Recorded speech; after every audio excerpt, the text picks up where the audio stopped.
Can I be blunt for a moment? Do you honestly want me to sit in front of this microphone and tell you who the M&Ms are? Because I think we'd be wasting both of our time. You've seen the commercials, especially that Christmas one they can't seem to get rid of. He does exist! They do exist. You've seen the candy?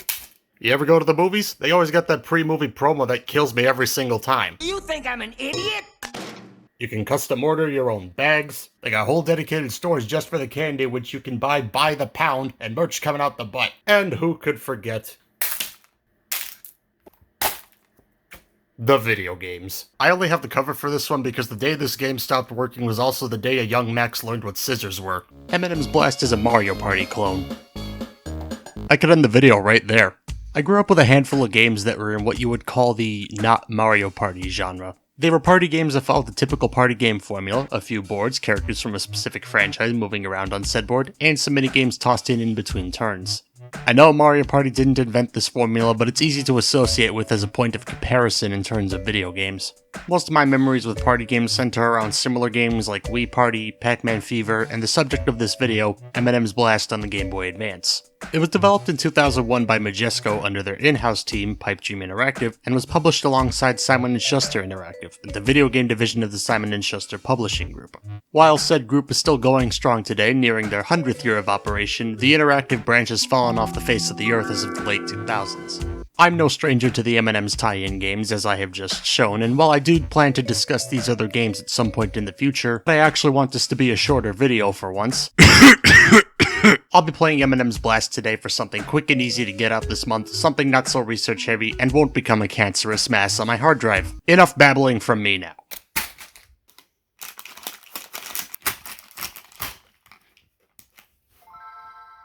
I remember telling my brother I was going to play this for the channel, and he was very confused as to how I was going to get a video out of this. Ah, the good old days. I was gonna put my name here, but the number of characters is just long enough for me to reach for the low-hanging fruit. Here we can pick one of the 4 M&Ms that were common in the marketing at the time: red, yellow, green, and blue. I already have to take a point off because everyone knows orange is superior to everyone else. Crispy M&Ms are the best M&Ms, second to fudge brownie, and this is a hill I am more than happy to die on. Before picking, we get this dice roll which dictates the order in which characters are picked. From my experience, you never get a dice roll lower than 4 if you're playing by yourself. You'll always be the first to pick the characters. Here we can start a new game, load a previous one, or play through every single minigame straight out of the gate. A good chunk of the game's content is found in the minigames, and I'll give Majesco credit, allowing you access to all of them right out of the gate isn't a bad deal, but I'll get to those later. Let's focus on the boards. If we select a new game, we can choose to play a single board or enter tournament mode. There's 4 boards in total, all similar, each with their own visual theme and gimmicks. The overall goal is to finish with the highest score, or as the game calls it, minis, by the time the game decides everyone is finished. As far as themes go, you have Sweet Dreams, which is basically just Candyland. You got ice cream towers, trees with Skittles on them, lollipops haphazardly placed everywhere, and a road literally made of peanuts. Amazing Rainforest has some tropical theme, and that's about it really. Take a wild guess as to what Haunted House is. And then there's Amusement Park, which has several themes built in: dinosaurs, winter, beach, and space. It's like 4 boards crammed into one, which is actually kinda cool. Each space on the board takes form of a button and is color-coded to do something different. Green buttons literally shower you in minis. Red buttons take them away. Yellow buttons let you swap places with another player on the board if you want to. Purple buttons with the question mark bring up a roulette wheel style menu which have a variety of effects depending on what you land on. These blue buttons can send you either forward or backward. Orange buttons are basically just free spaces. There's also compass buttons which allow you to choose a path you want to take on the board, potentially leading you to special paths of specific buttons or a minigame, and these swirl buttons teleport you elsewhere. Check buttons are, well, checkpoints, and these light blue buttons give you a minigame which varies depending on the theme of the level. I have a lot of nostalgia for these little minigame segments, and I remember having a lot of fun with them. My personal favorite was the one in the space section of the amusement park where it's just a brief game of Space Invaders. Yes, I'm biased in favor of shoot-'em-ups, I already made this clear in the Pac-Man video. The minigames on the board all boil down to the same concept, with a few exceptions like the just mentioned Space Invaders minigame. Collect the minis and get to the exit. If you get all the minis, you get extra minis depending on how much time you have left. If you just go straight to the end, there's no extra points. If you run out of time, well, you run out of time and your turn is over. But you are given another chance to do it again on your next turn, which is nice. You keep playing the minigame until you get to the exit one way or another. Either way, you have a chance to get points no matter what. However, this often leads you to watching the AI lose all their brain cells and fail very simple tasks, like Red running into this umbrella for a few seconds and contemplating his life.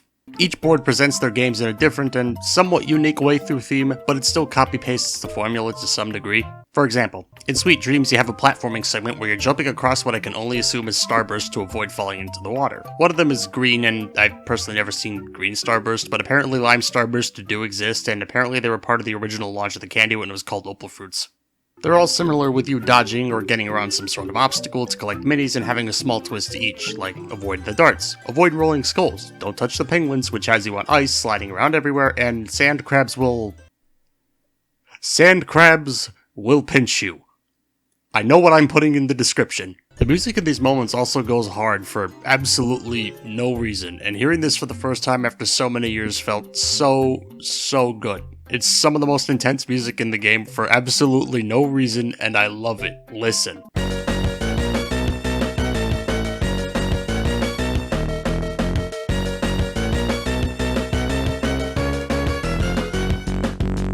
Hey look, tournament mode. Tournament mode is basically all of the boards in one fell swoop, and is the primary reason this game has a save feature, because getting through all 4 of these boards takes quite a long time. The goal of this is identical to single board with a few exceptions. First person to get to a board gets 100 points as a bonus. Plus it has one win condition which is located at the end of Haunted House. This minigame boss battle against a haunted furnace that shoots fire at you. As with the other minigames, collect to the minis, get to the end. The very second someone steps on this button, the game is over and the score is tallied. Generally, if you're going hard in all the minigames, you can lead by hundreds of points, basically still be stuck on the water crossing minigame as mentioned earlier, and still win. Such was the case with me in the tournament mode that I had played. Red was ahead of me on the board by a few thousand feet, but I ended the game and I was ahead by several hundred minis. With the main board games out of the way, let's go through all 16 of the minigames this thing has to offer. I don't want to be here all day, so I'll keep each one of them as brief as I can. Now, 16 doesn't sound like a lot,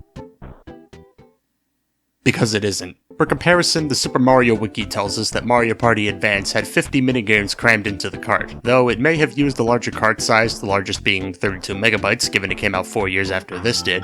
I'm not a developer, nor am I that deeply versed in Nintendo's technical wizardry for everything they put out, so take that with a grain of salt. I don't know what Nintendo did that Majesco didn't. Unrelated, but Mikhail Gorbachev is an entry on the Super Mario Wiki as well. Make with this information what you will.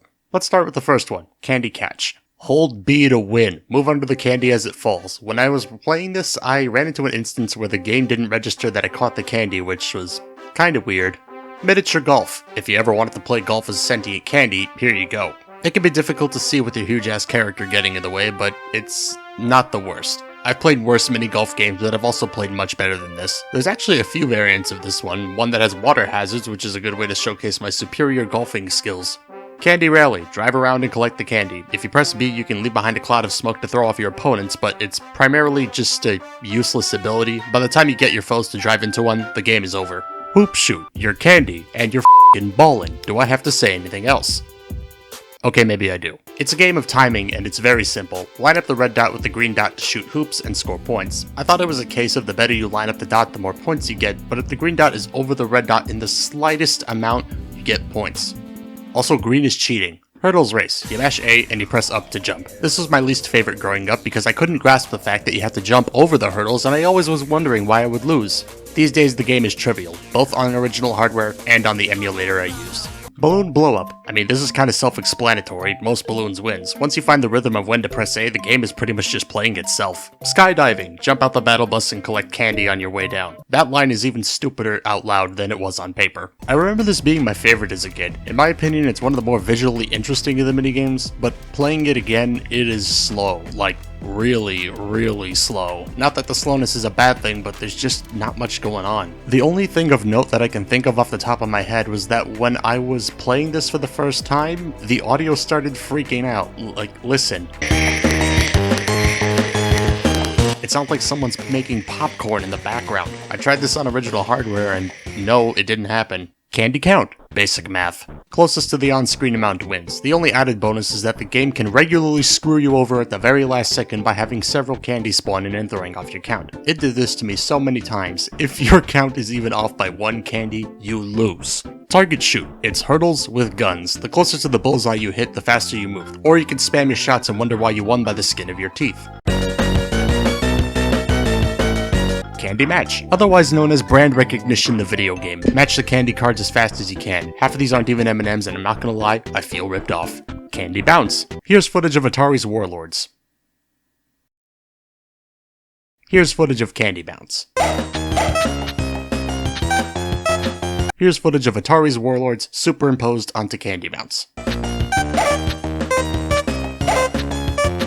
Do you understand the point I am trying to make? Wall Racer. I actually remember liking this one. The concept here is pretty simple. You leave behind a trail of candy wherever you go, and it's essentially a last man standing situation. If you collide with anyone else's candy trail, including your own, you're eliminated. I'd have more footage of myself playing this, but I turned too early and lost way too often. So instead I got the honor of watching Green run face first into her own death by trapping herself in her own candy. I also found out you can stay in one place if you rapidly press two directions fast enough, so there's that. Dodgeball. What do you think this could possibly be? There's nothing to write about here apart from the sprites. I noticed that the sprites don't change their facial expressions at all, no matter what is happening. So yellow is giving me too much of a vibe of Bugdum's box art. Skate shoot. It's the worst part of Duck Hunt on your Game Boy Advance. Shoot the white candy for points. Alternatively, paint the sky red. I'll give credit for this having different patterns during tournament mode, but in one you can literally keep your crosshair in the exact same spot, not move it, and still win. Drag race. This game mode. Seriously. Like the hurdles, this was a minigame I could never finish first in, and I still can't to this day. I can never figure out how on God's green earth what I am doing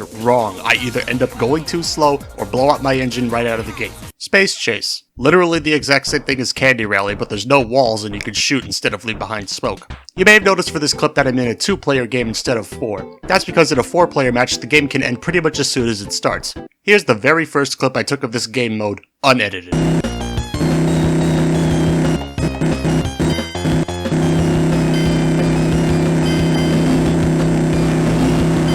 Not even 10 seconds. All that's left to talk about now are the visuals and the music.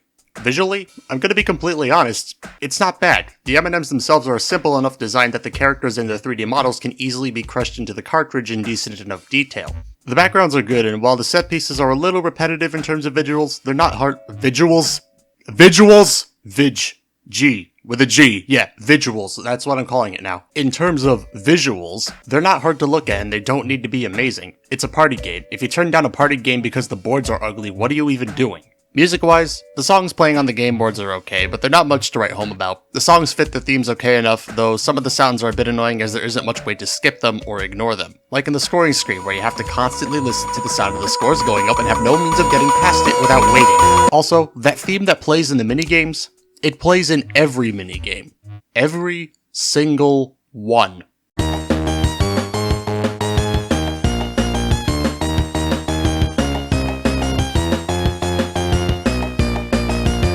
That's not to say the music is bad or there's no variety. Far from it. It's competently made and sounds decent for what it is. All in all, that's all M&Ms Blast has to offer, really. There is a multiplayer mode if the back of the box is to be believed, but this is difficult to pull off on the absolutely a Game Boy Advance, I swear. On top of requiring the GBA link cable, you also need a second copy of M&Ms Blast, but who's gonna be the one person to wake up in the morning and after eating their hypothetical bacon and eggs decide, today I will play M&Ms Blast for the Game Boy Advance?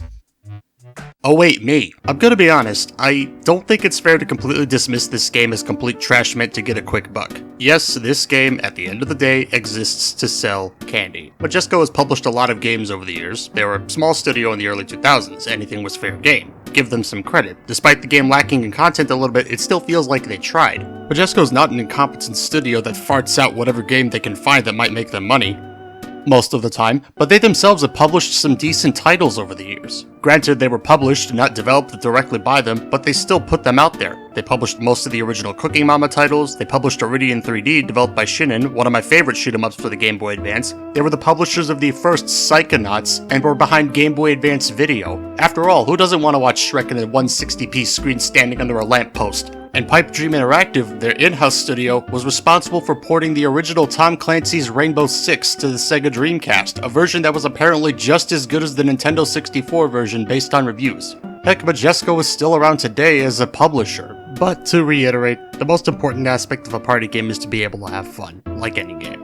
And while M&Ms Blast has a couple of highlights, and I'm positive this would be a good time with a few friends and some booze, I'm sure very few people out there knew that this game was even around back then, let alone owned it. There's a reason the M&Ms games are as cheap as they are online and why advert games in general aren't really made anymore. They clearly don't work. If you watch JonTron's video on food games, you see what I mean. Some gems do exist. Chex Quest is one that comes to mind, though that's just a reskin version of Doom, not to mention Pepsi Man for being a short but ridiculous concept on its own. In short, it's an advert game. The bar is already as low as it is, but it's not bad, though I wouldn't call it good. There's far better games than this, and then there's far worse. And I should know.